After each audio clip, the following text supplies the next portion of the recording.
વિદ્યાર્થી મિત્રો, oriental high school Mirzapur અમદાવાદની યુટ્યુબ ચેનલમાં આપ સૌનું સ્વાગત છે.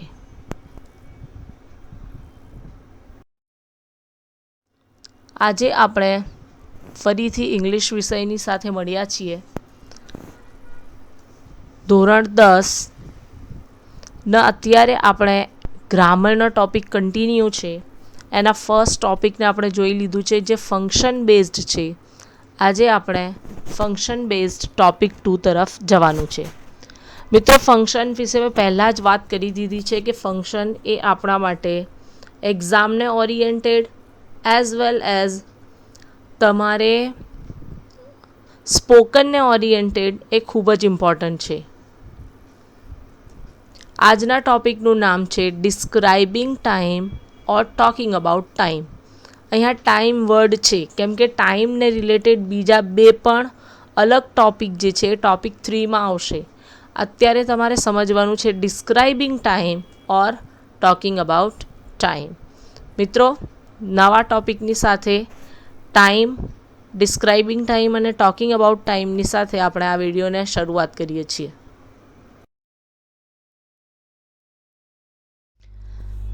મિત્રો, આગળ વધીએ એની પહેલાં સમજી લઈએ કે આપણા એક્ઝામની અંદર કેવા પ્રકારની એક્સરસાઇઝીસ પૂછાય છે. આપણે પહેલાં તો વાત કરી સ્પોકનની. સ્પોકનમાં તો ઇમ્પોર્ટન્ટ છે, પણ આપણા એક્ઝામને ઓરિએન્ટેડ, આપણે એક્ઝામને ધ્યાન રાખીને એને સમજીએ, સૌથી વધારે વેટેજ ધરાવતો ટોપિક છે. ગ્રામરમાં અત્યાર સુધી મેક્સિમમ કોઈ ટોપિક હોય તો એ 4 થી 5 માર્ક્સનો પૂછાય, પણ તમારો આ ફંક્શન જે છે એ 2, 3, 4 કે 6 માર્ક્સનું નથી, પરંતુ 9 માર્ક્સનું વેટેજ ધરાવતો છે. કયા સેક્શનમાં અને કેવી રીતે પૂછાય છે એ આપણે થોડુંક સમજી લઈએ. There are 3 way of asking. 3 રીતે પૂછાય છે.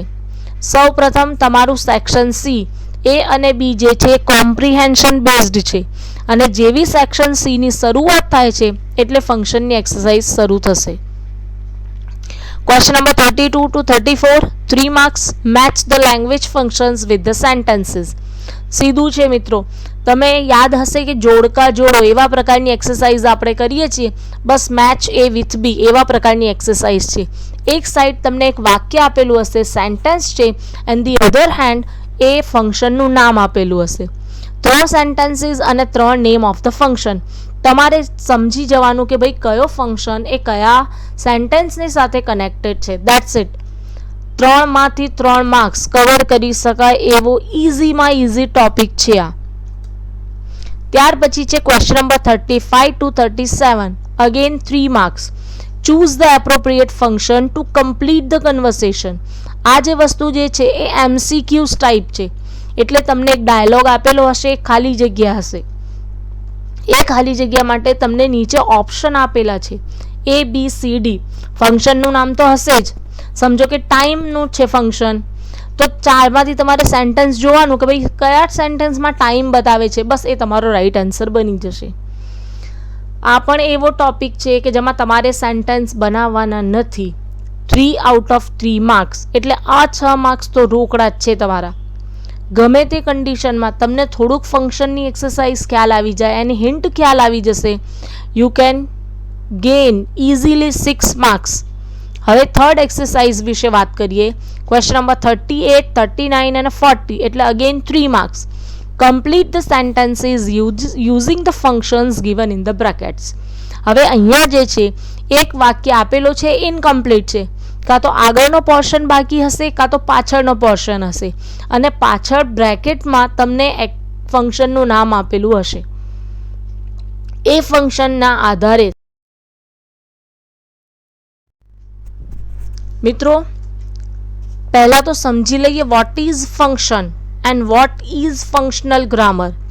જનરલી એવું બને છે કે ફંક્શન એટલે શું? ભાઈ તમે જે ફંક્શન અટેન્ડ કરો છો, મેરેજના ફંક્શન્સ, આપણે એ ફંક્શનની વાત નથી કરતા.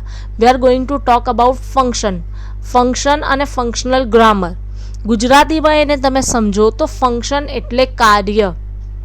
હવે તમે વિચારો કે ભાઈ કયું કાર્ય? તો તમારી ભાષાનું કાર્ય. સિમ્પલ છે. અને જે ફંક્શનલ ગ્રામર છે એ કાર્યાત્મક વ્યાકરણ છે. કાર્યાત્મક વ્યાકરણ એટલે ફક્ત લખવા માટે ઉપયોગી નહીં, પણ તમે એને તમારી ડેલી રૂટીન લાઈફમાં બિલકુલ પરફેક્ટલી યુઝ કરી શકો અને સામેવાળાને તમે શું કહેવા માંગો છો એ પરફેક્ટલી એને સમજાવી શકો. બીજું કે આમાં સ્ટ્રક્ચર અને બહુ ડીપમાં અને બહુ પંક્ચ્યુએશન્સ અને એના કરતાં હવે આપણે જે તરફ જઈ રહ્યા છે એ પ્રેક્ટિકલિટી તરફ જઈ રહ્યા છે. સ્ટ્રક્ચરને ધીમે ધીમે ઓછો કરી અને ફંક્શન ગ્રામર તરફ આગળ વધી રહ્યા છીએ. ફંક્શન જે ગ્રામર છે, ફંક્શનલ ગ્રામર, જેને કાર્યાત્મક વ્યાકરણ કહીએ, જેને ભાષાના સામાજિક અને વાસ્તવિક કાર્યો સાથે નિસ્બત હોય. સિમ્પલ છે આ વસ્તુ. તમારે સોશિયલ એટલે અત્યારે તમારે આજુબાજુની જે લોકાલિટી છે એ અકોર્ડિંગલી, અને વાસ્તવિક કાર્યો છે. કોઈ બહુ હાઈફાઈ અમુક એવી લેંગ્વેજ હોય છે, બહુ જ ભારે ભરકમ લેંગ્વેજ હોય, પણ જ્યારે તમે એને કોમનલી યુઝ ન કરી શકો. હા, તમારે કોઈ નિબંધ લખવો હોય, કોઈ એસે લખવો હોય, તો તમે એ લેંગ્વેજ યુઝ કરો તો તમને વધારે માર્ક્સ મળે, તમારી ઇમ્પ્રેશન વધારે થાય. બટ તમે એને લોકાલિટીમાં, તમે લોકલી એને યુઝ નથી કરી શકતા. પણ આ જે ફંક્શનલ ગ્રામર છે, you can use it any time with any one. એક એવું વ્યાકરણ જે વાતચીતમાં કરવા માટે ભાષાનો કેવી રીતે ઉપયોગ થાય તેનું વિશ્લેષણ કરે છે. ભાઈ, વાતચીત ઉપર હવે આપણે કોન્સન્ટ્રેશન કરવાનું છે, કન્વર્સેશન. તમે સ્પોકનમાં ઇન્ટરેસ્ટેડ છો, you really want to speak in English, તમારે એક સારું ઇંગ્લિશ બોલવાનું છે, સાચું ઇંગ્લિશ બોલવાનું છે, તો તમારે ફંક્શનલ ગ્રામર સમજવું પડશે. આ ગ્રામર ફક્ત તમારા એક્ઝામ ઓરિએન્ટેડ જ નથી. હા, તમે આનો ઉપયોગ કરીને સ્ટુડન્ટ્સ વધારેમાં વધારે તમારી લેંગ્વેજને રીચ કરી શકો છો. એટલે એક્ઝામમાં તો છે જ ઇમ્પોર્ટન્ટ, અને સાથે સાથે સ્પોકન અને આ જે કન્વર્સેશન છે એની અંદર પણ એનો એટલો જ ઇમ્પોર્ટન્સ છે.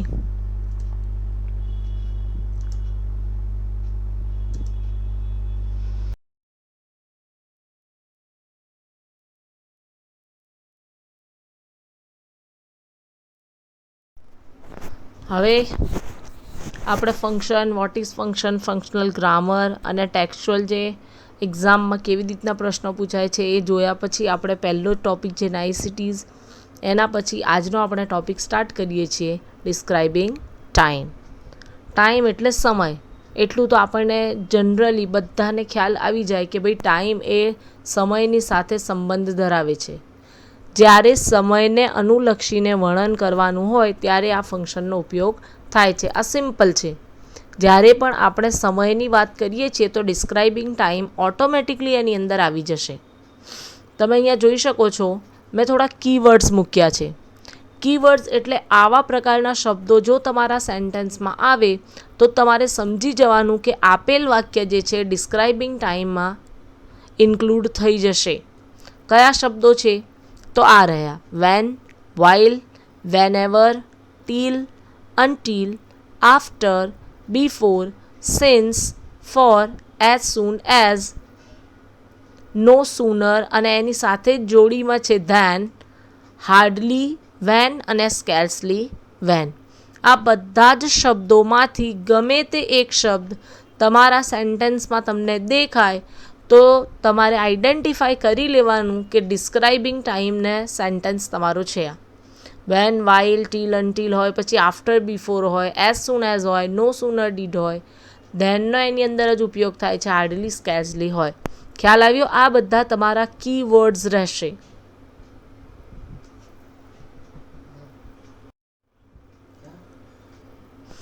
એ સિવાય હવે આગળ વાત કરીએ તો બીજા ઇમ્પોર્ટન્ટ વર્ડ્સ છે. એમાં એટ, એની સાથે પર્ટિક્યુલર ટાઈમનો ઉપયોગ થાય છે. ઓન એટલે ડે, ઓનની સાથે ડે, ડે એટલે મંડે, ટ્યુઝડે, વેન્સડે એની વાત કરીએ છીએ. અને ઇન, એની સાથે મંથનો ઉપયોગ થાય છે. જાન્યુઆરી, ફેબ્રુઆરી, માર્ચ, એપ્રિલ એવા પ્રકારના મંથની. સ્ટુડન્ટ્સ આગળ જેમ જેમ એક્ઝામ્પલ આવશે એ બધા જ શબ્દો તમારી સામે ઇન્ક્લુડ થતા જ જશે. આ ત્રણે ત્રણ શબ્દો જે છે એટ, ઓન અને ઇન, એનું જે ડિફરન્સ છે એ તમારે સમજવું ખૂબ જ જરૂરી છે. તમારે સોમવાર એવો આન્સર હોય, મંડે આન્સર છે, તો તમારે ઇન મંડે ન થાય, તમારે એટ મંડે ન થાય, તો તમારે ઓન મંડે યુઝ કરવું પડે. અને એવી જ રીતે જો જાન્યુઆરી વર્ડ હોય તો તમારે એની સાથે ઇન જાન્યુઆરી ઓન જાન્યુઆરી કોઈ દિવસ પણ ન થાય. એટલે આટલી વસ્તુ જે છે એ બહુ જ નાની છે અને બહુ જ ઇમ્પોર્ટન્ટ છે.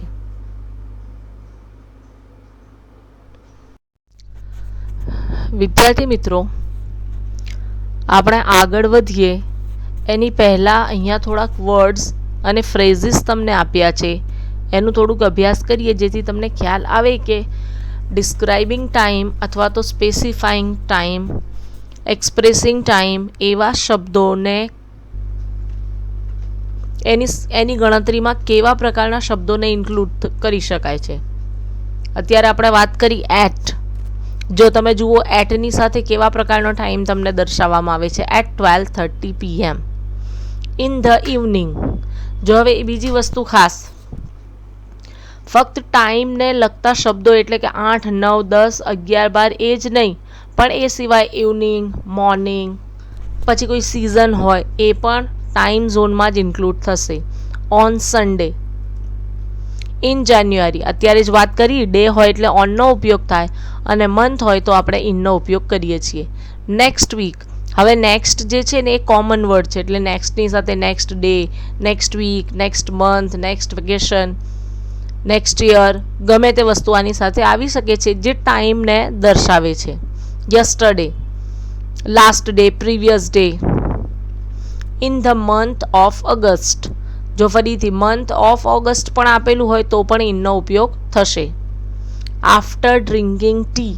આ પણ ટાઈમ જ છે. અહીંયા ટાઈમને લગતો કોઈ શબ્દ નથી વાપર્યો, પણ આફ્ટર શબ્દનો ઉપયોગ થયો છે, જે આપણે કીવર્ડ્સમાં સ્ટાર્ટિંગમાં જ જોઈ લીધું છે, આફ્ટર એન્ડ બિફોર. અને ડ્રિંકિંગ ટી એટલે કે ચા પીધા પછી. અનટિલ વી હેડ ફિનિશ્ડ અવર ડિનર. ટીલ અને અનટિલ બે શબ્દો સ્ટાર્ટિંગમાં જ તમને આપ્યા છે. ડિનર પૂર્ણ કર્યા પછી. On her birthday. જો ઓન શબ્દનો ઉપયોગ થયો, પણ એક વસ્તુ સમજી લો કે ઓન જે છે દરેક વખતે ટાઈમ નહીં જ બતાવે. હર બર્થડે એટલે એના બર્થડેના દિવસે. ખ્યાલ આવે છે? તો એ તમારો ટાઈમ ઝોનમાં ઇન્ક્લુડ થઈ જશે. While I am working. When અને વાઇલ બે શબ્દો આપ્યા હતા. આઈ એમ વર્કિંગ, આમાં કોઈ ટાઈમ નથી, પણ વાઇલ આઈ એમ વર્કિંગ તો જ્યારે હું કામ કરતો હોઉં ત્યારે એ ટાઈમ આવી જશે. અને અનટિલ 7 o'clock. આવી રીતે તમે એને દર્શાવી શકો છો. આ બધા જે છે એને બરાબર સમજી અને નોટ ડાઉન કરી લેવાના. આ બધા જ ફ્રેઝિસને તમે ડિસ્ક્રાઇબિંગ ટાઈમમાં ઇન્ક્લુડ કરી શકો છો.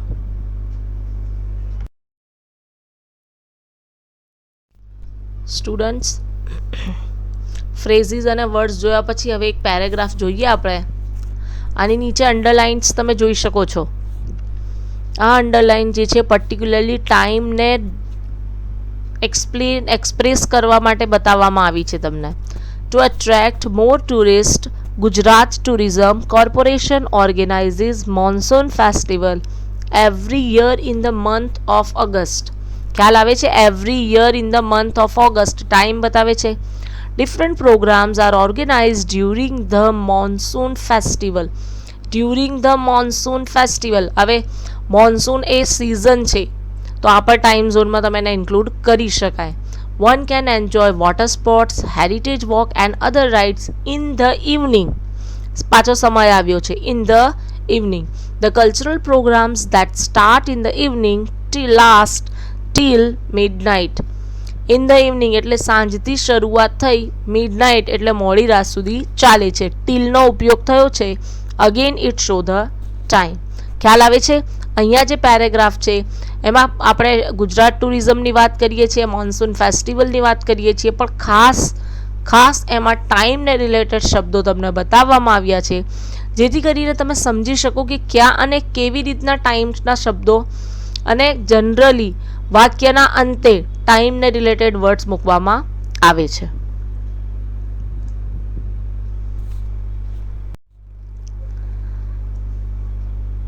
હવે સ્ટુડન્ટ્સ આપણે એક્સરસાઇઝ તરફ આગળ વધીએ. ટાઈમ ડિસ્ક્રાઇબિંગ ટાઈમ જે છે એમાં પહેલી જ exercise match the sentences with the correct function. હવે આપણે બીજા કોઈ ફંક્શન અત્યારે ડિસ્કસ કરવાના નથી. પહેલો જ એક જ ફંક્શન અત્યારે આપણે જોવાના છે, તો તમારે શું કરવાનું છે, અહીંયાના સેન્ટેન્સીસના સ્ટડી કરવી પડશે. The party was held last evening. The party was held ભૂતકાળ છે એટલે પાછળનો કોઈ. યસ્ટરડે તમે યુઝ કરી શકો છો, લાસ્ટ યર યુઝ કરી શકો છો, લાસ્ટ મંથ યુઝ કરી શકો છો, લાસ્ટ ડે યુઝ કરી શકો છો, લાસ્ટ સન્ડે યુઝ કરી શકો છો.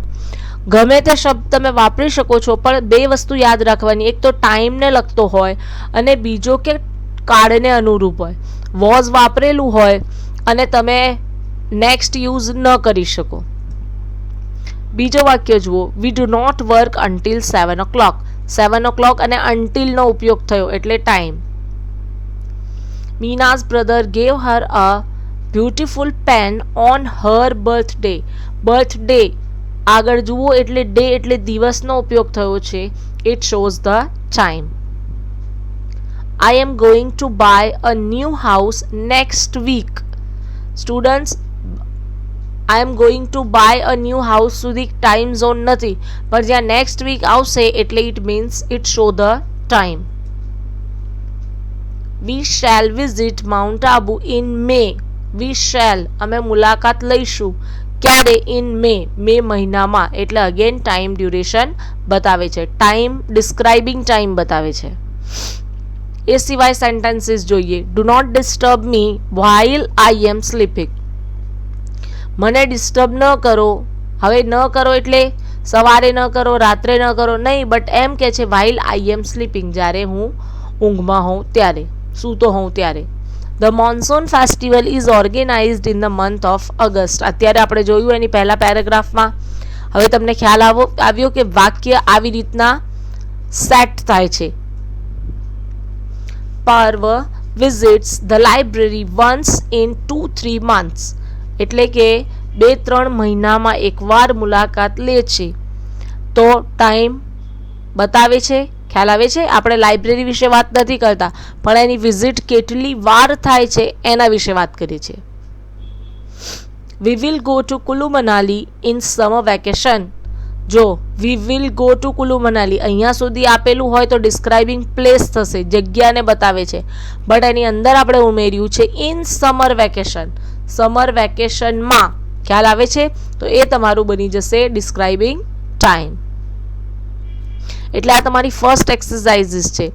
આની અંદર તમારે અહીંયા તો મેં અલગથી ટાઈમ આપ્યું છે અને સેન્ટેન્સીસ, પણ ધીમે ધીમે જેમ જેમ આપણા ફંક્શન વધશે પછી બધા સેન્ટેન્સીસ મિક્સ કરીને તમને આપીશ, જેથી કરીને તમે આઈડેન્ટિફાઈ કરી શકશો.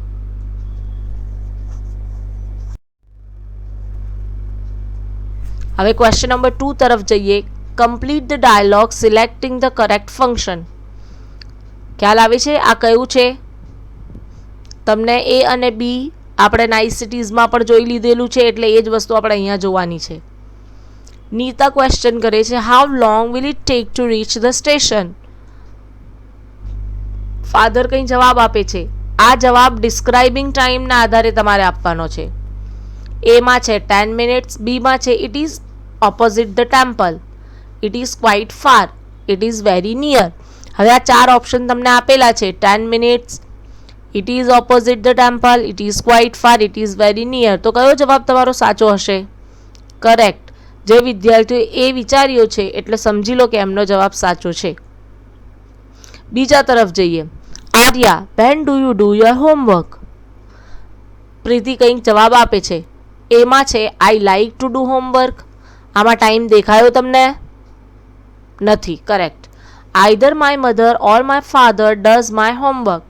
કાં તો મારા મમ્મી કાં તો મારા પપ્પા હોમવર્ક કરશે.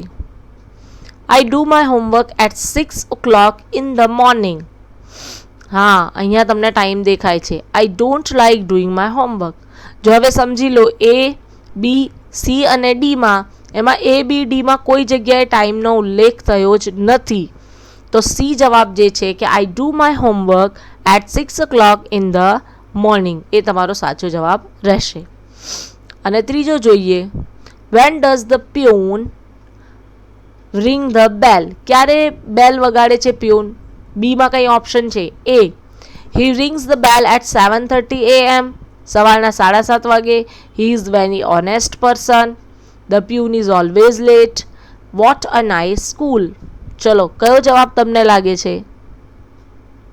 એ કરેક્ટ, કેમ કે એમાં જ ટાઈમ બતાવવામાં આવ્યું છે અને એટનો ઉપયોગ થયો છે. એટ 7:30 ખ્યાલ આવે છે, એટલે આ તમારો જે છે ડિસ્ક્રાઇબિંગ ટાઈમ થઈ જશે.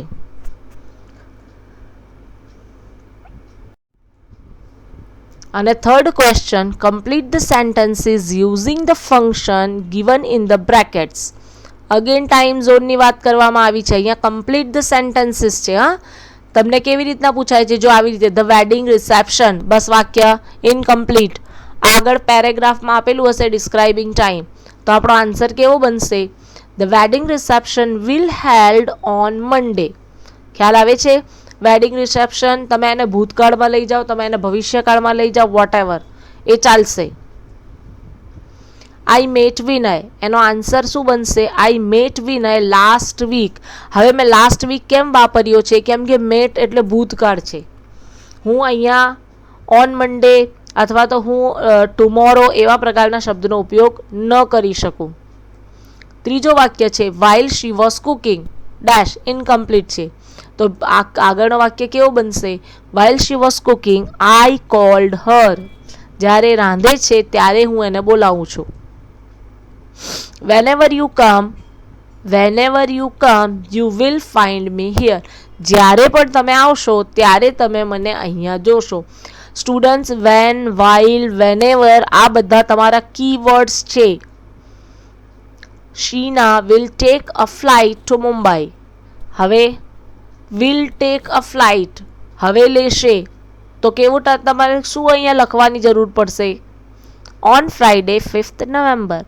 Shina will take a flight to Mumbai on Friday. એકલું લખો તો પણ ચાલે, 5th નવેમ્બર તમે એડ કરો છો તો પણ તમને ચાલશે, અથવા તો તમે કંઈ બીજું ઉમેરવા માંગો છો તો પણ તમે ઉમેરી શકો છો. પણ ખાસ યાદ રાખવાનું છે, એક તો ટાઈમને લગતો શબ્દ હોવો જોઈએ અને બીજું કે ભવિષ્યકાળની સાથે સુસંગત થવું જોઈએ. અહીંયા હું લાસ્ટ વીક ન કરી શકું.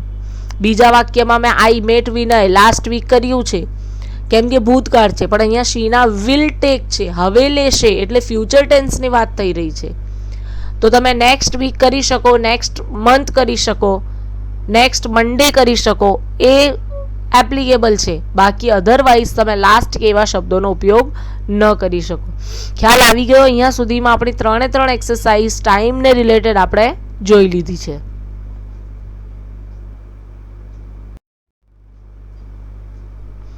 હવે વાત કરીએ હોમવર્કની. હોમવર્કમાં વધારે કંઈ આપવાનું નથી. તમારે હોમવર્કમાં અત્યારે જે છે આ વિડીયોમાં જેટલું બતાવવામાં આવ્યું છે, જેટલા એક્ઝામ્પલ્સ આપ્યા, જેટલા રૂલ્સ રેગ્યુલેશન્સ આપ્યા, A to Z word to word લખી કાઢવાનું રહેશે. બીજું, આપણી સ્વાધ્યાય પોથી. સ્વાધ્યાય પોથીમાં આપણે 1 થી 4 જે પ્રશ્નો છે જે ટેક્સ્ચ્યુઅલ બેઝ છે પૂરા કરાવી દીધા છે. હવે આપણે આગળના પ્રશ્નો તરફ આગળ વધીએ. જ્યારે પણ તમારી પાસે સ્વાધ્યાય પોથી આવે એમાં તમારે યુનિટ નંબર 1 નો ક્વેશ્ચન નંબર 6, 7, 8 કમ્પ્લીટ કરવાનું રહેશે, જે ફંક્શનને અકોર્ડિંગ છે. અને યુનિટ નંબર 2 માં ક્વેશ્ચન નંબર 5, 6, 7 એ કમ્પ્લીટ કરવાનો રહેશે. અને સ્ટુડન્ટ્સ, હવે આ જવાબો તમે પોતે તમારી જાતે કરી શકશો. અને છેલ્લે quotations, time is free but it's priceless. એટલે ફ્રી છે પણ મૂલ્યવાન છે, એની કોઈ કિંમત જ નથી. યુ કાન્ટ ઓન ઇટ, તમે એને ખરીદી શકતા નથી.